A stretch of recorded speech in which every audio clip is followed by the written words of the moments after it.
With the extremely early arrival of our first hard freeze this year, we received lots of questions about freeze damage. Unusually early freezing weather can be particularly damaging to plants. During our normally hot and dry summers, plants don't grow much, so the arrival of cooler temperatures and rainfall lead to autumn growth spurts in the garden. This new growth is quite tender, with no waxy cuticle to protect the young leaves. And with no protection, these leaves are much more vulnerable to a killing frost. In many plants, these damaged tissues may simply appear to have a slight purple tinge because of the destruction of chlorophyll. But after a few days, the purple will turn to brown as the dead tissues desiccate. If possible, ignore the damage after these early frost events, as pruning may encourage new growth. And we really just want our plants to settle in and stop growing for the winter. We often use the word hardy when referring to plants, and this term describes the plant's ability to survive cold weather. You might also hear the term root hardy for plants that die completely to the ground each winter, then start over in spring by resprouting an entirely new body from the roots. One term that was really odd to me that I heard used a lot when I moved back to Central Texas was shrubby perennial.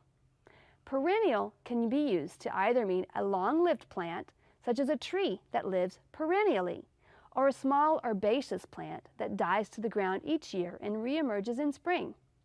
I came to learn that people around here often refer to shrubby plants like Lantana, Esperanza, and Pride of Barbados that get very large and woody prior to dying to the ground each year as shrubby perennials.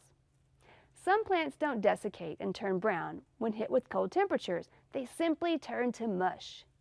Summer annuals and herbs like basil are not hardy, so the roots die in cold temps, leaving nothing from which the plant can resprout. But other plants, like purple heart and crinum, which also turn to mush, do return in spring. Herbaceous native perennials like coneflower and salvias are hardy here in the south and will brown on top. Cut them to the base in late winter for next year's new rosette to form. There are also tender and tropical plants like citrus and hibiscus, which may be killed by freezing weather. Microclimates do make a difference, and when in doubt about a plant's sensitivity to cold, be sure to mulch heavily around the soil and be prepared to protect during any extreme cold spells.